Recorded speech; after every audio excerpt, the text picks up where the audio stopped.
Hindustan festive season के बीच में है, हम करीब अक्टूबर में हैं, दशहरा आने वाला है, नवरात्रि शुरू होने वाले हैं, लेकिन इस बार ऑटो इंडस्ट्री के लिए सिचुएशन थोड़ी अलग है। डिमांड काफ़ी है, सप्लाई का इशू है। किस तरीके से फेस्टिव सीजन पैन आउट होगा, किस तरीके से ऑटो इंडस्ट्री आगे बढ़ेगी, उस पर बात करने के लिए हमारे साथ जुड़े हैं Rajesh Jujrikar, ED Mahindra and Mahindra. Sir शुक्रिया हमसे बात करने के लिए।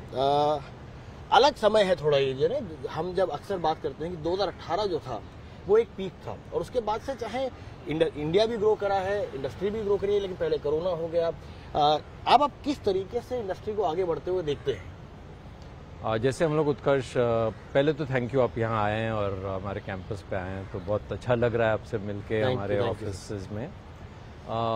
जैसे आपने कहा, डिमांड पिछले 1.5 साल से काफ़ी अच्छा रहा है और हमारे सभी ब्रांड्स की डिमांड अच्छी रही है। बुकिंग टोटल ब्रांड्स की अगर हम लोग देखें तो करीब 80,000 से ज़्यादा है इस टाइम पे बुकिंग, तो ये एक बहुत पॉजिटिव चीज़ है और हर महीने हम लोग देख रहे हैं कि सेंटिमेंट बढ़ता जा रहा है, इम्प्रूव होता जा रहा है। तो मार्केट जो अपॉर्चुनिटी है वो बहुत ही पॉजिटिव है। जैसे आपने कहा, तो चैलेंज सप्लाई, और सप्लाई के काफ़ी सारे चैलेंजेस थे एंड अभी मेनली एक ही है और ये आपका फेवरेट वर्ड है, सेमीकंडक्टर्स। तो और पिछले 2-3 महीने से सेमीकंडक्टर की सिचुएशन एक्सेप्शनली टाइट रही है। It was even worse than the previous 1 साल। तो करंटली सिचुएशन टाइट है। फेस्टिवल सीजन में सप्लाई टाइट रहेगा क्योंकि जो बिल्डअप होता है नॉर्मली इन्वेंट्री का फेस्टिवल सीजन के लिए वो हो नहीं पाया। तो it's really going to be a question of हम लोग क्या बना पाते हैं और क्या लेवरेज कर पाते हैं इस 30-40 दिन के समय में। सर अब ये सवाल, जैसे कि आप और सब लोग ये कहते हैं कि बड़ा अनयूजुअल टाइम है और इसमें ना प्रेडिक्टेबिलिटी थोड़ी सी कठिन है, लेकिन तभी हम ये जानना चाहते थे कि क्या कोई मैक्सिमम टाइम है जिसके बाद हमें लगता है कि सिचुएशन थोड़ी अब उसके बाद एकदम ठीक हो जाएगी। अब जब 15 दिन में ना हो चाहे, लेकिन एक समय बाद की ये सिचुएशन अब यहाँ से सेमीकंडक्टर इशू खत्म हो जाएगा। उत्कर्ष, वही सवाल है कि कोविड कब खत्म होगा, लेकिन अभी जैसे अब हम लोग देख रहे हैं यहाँ काफ़ी नॉर्मल सी आ रही है। अभी 20-25% लोग ऑफिस में है, लेकिन फैक्ट्रीज में सब है। फैक्ट्रीज पूरे 100% मैन पावर के साथ चल रहा है। कोविड का जो सिचुएशन था वी ओवरकम दैट, लेकिन कोविड सिचुएशन ने जैसे पिछले अगस्त सितंबर में मलेशिया में कोविड हुआ था, राइट। इंडिया में अभी कंट्रोल में आ रहा है, लेकिन एशियन कंट्रीज में पिछले 2 महीने में it got out of hand. They had there we don't know which wave, second या थर्ड या जो भी है। और मलेशिया जो एक बहुत ही इंपॉर्टेंट सेंटर है सेमीकंडक्टर प्रोडक्शन के लिए, वो डिसरप्ट हो गया, उनकी सप्लाई चेन डिसरप्ट हो गई। दैट्स ओवर नाउ, तो they are coming back to normalcy. पिछले तो ये हम लोग सिचुएशन को 2 पार्ट में देखते हैं। एक तो generally there is shortage of semiconductor, क्योंकि सेमीकंडक्टर का demand has gone up multifold because of work from home, right. उसके अलावा every 2-3 months there has been a discontinuity. जैसे यूएस में विंड स्टॉर्म और रेन हुआ था, उससे डिस्ट्रप्शन हुआ। जापान में एक सेमीकंडक्टर फैक्ट्री है, दे हैड अ फायर, तो they were shut for 3 weeks. अभी ये मलेशिया हुआ है, तो there have been disruptions for a variety of reasons in the last 1 year. Hopefully, अगर we don't have any such extraneous situation should improve. Gap रहेगा till new capacities come because the demand is very high. But what has made the situation worse is the disruptions on even the existing capacity. तो sir अब आप आगे वाले समय को देखते हैं और इतना अच्छा आपका कैंपस है, मतलब ये मैंने इसलिए यहाँ पे इसलिए कि बहुत कम लोगों को पता है कि कांदीवली में शहर के बीच में इतना खूबसूरत इतना बड़ा कैंपस है महिंद्रा का।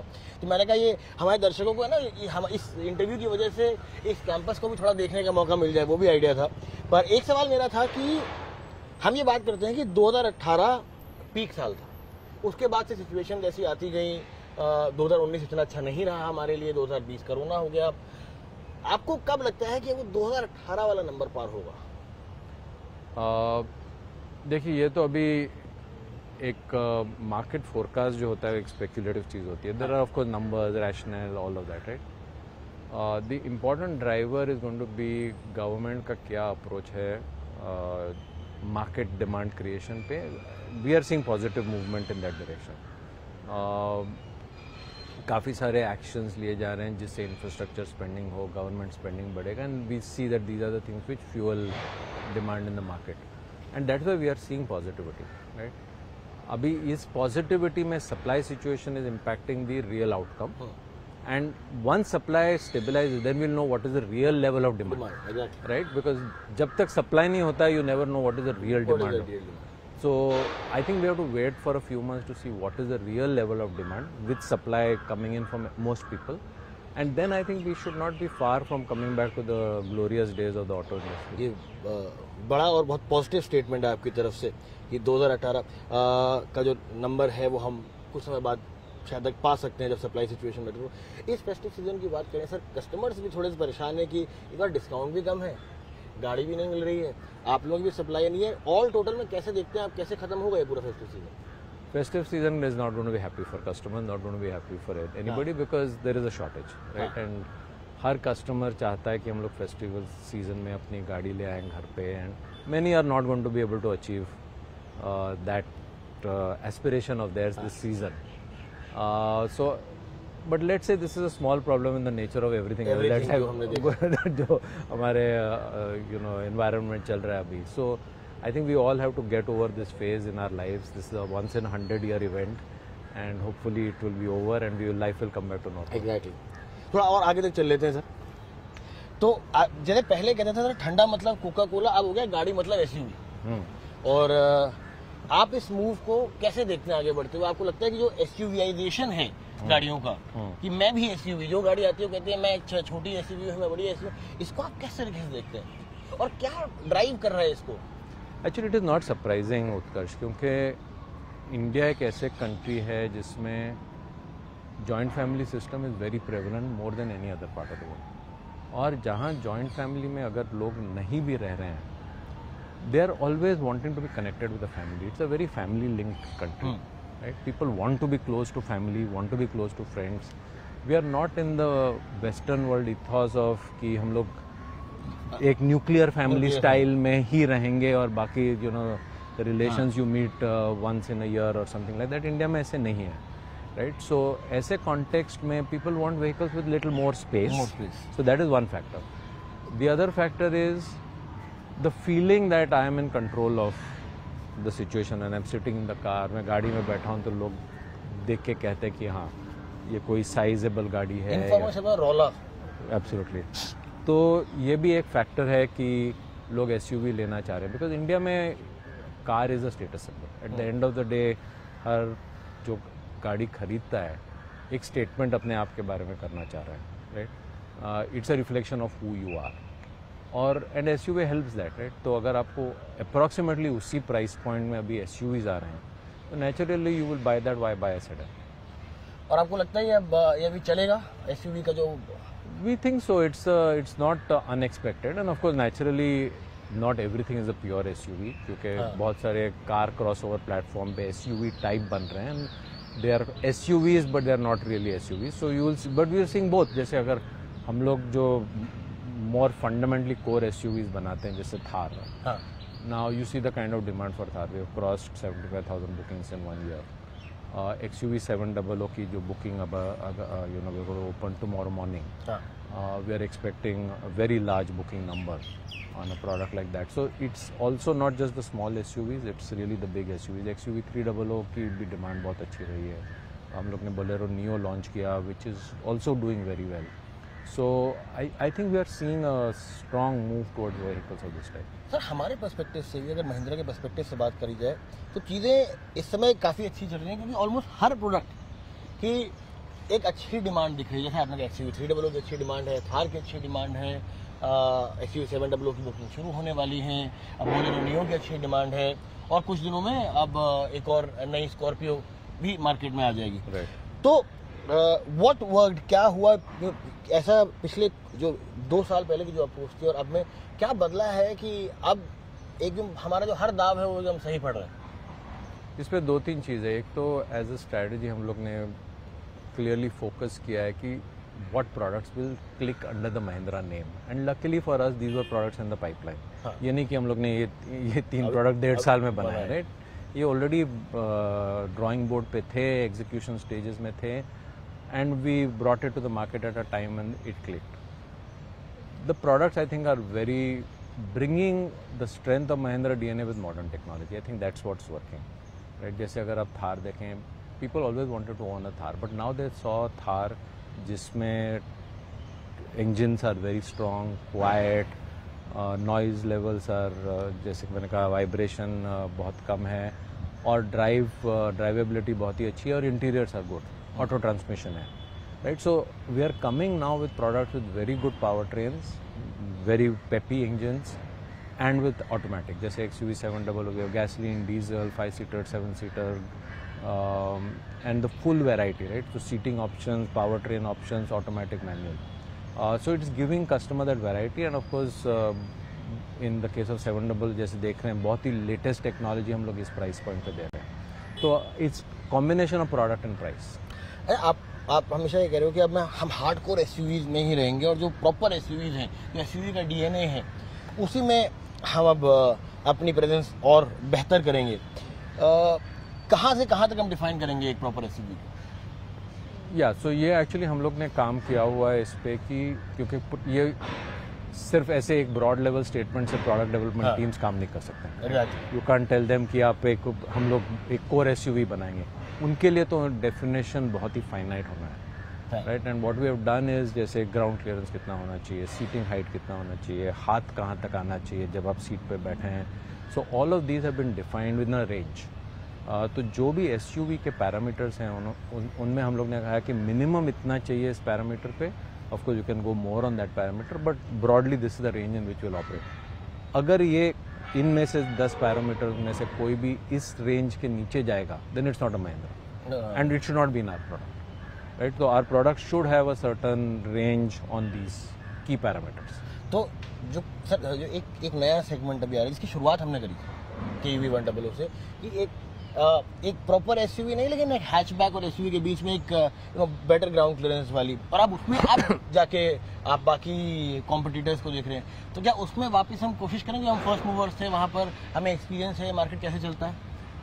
उत्कर्ष, इसका एक सिंपलिस्टिक आंसर दूंगा. वी हैव टू इवेल्युएट कि हमारी राइट टू विन कहाँ ज़्यादा है, राइट. और जहाँ राइट टू विन नहीं है, we are throwing ourselves into something where we will be spending money and not getting return, right.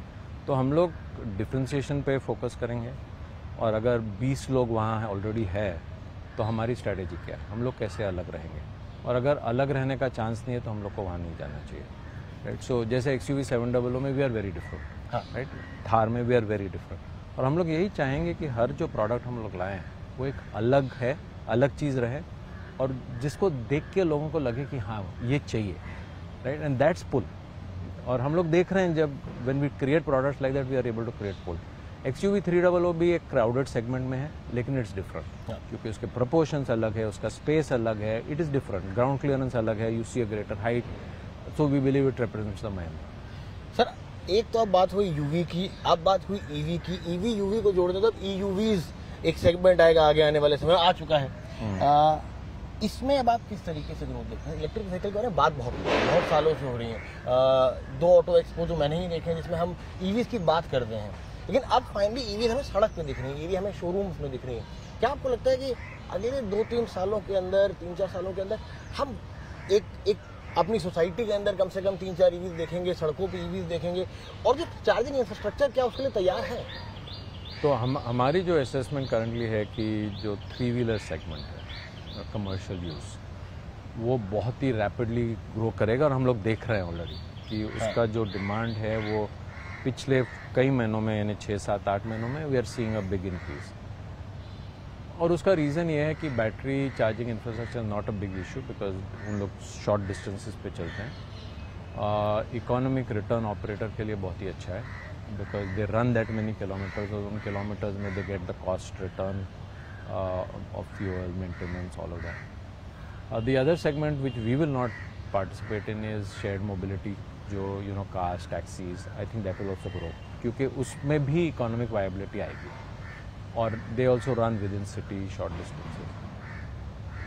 The personal segment, और जैसे आप कह रहे थे E-SUV जो segment creation है, उसमें हमारे ख्याल से 2-3 साल लगेंगे before it becomes meaningful. Of course, people will sell some numbers in hundreds, but for it to be meaningful it will take हमारे ख्याल से 2024-25, and we are preparing for that time. We are preparing a portfolio to have a strong offering for that evolution, and for that charging infrastructure is very important. Raj sir, बड़ी interesting बात और एक message मुझे हमारे ही एक industry leader ने भेजा था, और उन्होंने कहा था कि जो ईवी का रेवोल्यूशन इंडिया में हो रहा है उसकी सबसे अच्छी बात यह है कि एक तो हिंदुस्तानी कंपनियां हैं जो इसको लीड कर रही हैं, तो ये बोरो टेक्नोलॉजी नहीं है कि बाहर से आई हमने इम्प्लीमेंट करी फिर हम अपने हिसाब से बना रहे हैं, और दूसरा कि ग्राउंड अप डेवलपमेंट हो रहा है। क्या आपको लगता है कि ये एक बहुत बड़ा फैक्टर रहेगा और इंडिया एक तो अपनी ईवी ग्रोथ खुद लीड करेगा, खुद मैन्युफैक्चर करेगा, PLI स्कीम्स आएंगी, और हम एक डिफरेंशिएटिंग चेंज बन सकते हैं across the globe in how fast we adopt to EVs? I think Utkarsh that is going to depend on किस तरह का कॉस्ट स्ट्रक्चर हम लोग इंडिया में क्रिएट कर पाते हैं, and what will we localize, do we localize the right thing. अगर आप हर चीज़ लोकलाइज करने की कोशिश करेंगे, it's not going to work, because we'll not be able to build that scale. There are some components which need that scale of manufacturing capability, and if you don't get that, आपका cost नहीं आएगा, right? So there are some things that you have to buy at scale and some things that you have to localize. And getting that mix right, I think will create a product जो globally competitive रहेगा from a quality point of view with a very good cost.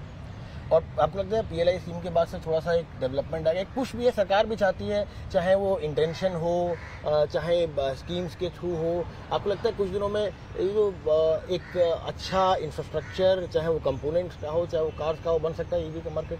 या I think the PLI scheme clearly उनका intention government का यही रहा है कि how do we promote electric and how do we promote advance technology, and they are focused on that, right?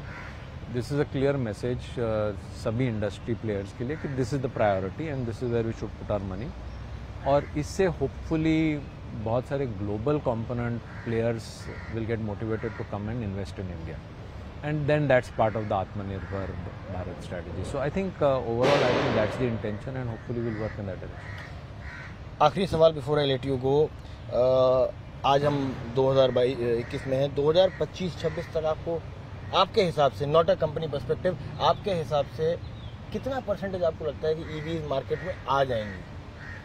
I don't think that anyone can answer that question, Utkarsh. What we have to think of is हम लोग कितने के लिए तैयारी करेंगे. That's the question to ask. कितना actually होगा is going to depend on multiple things, right?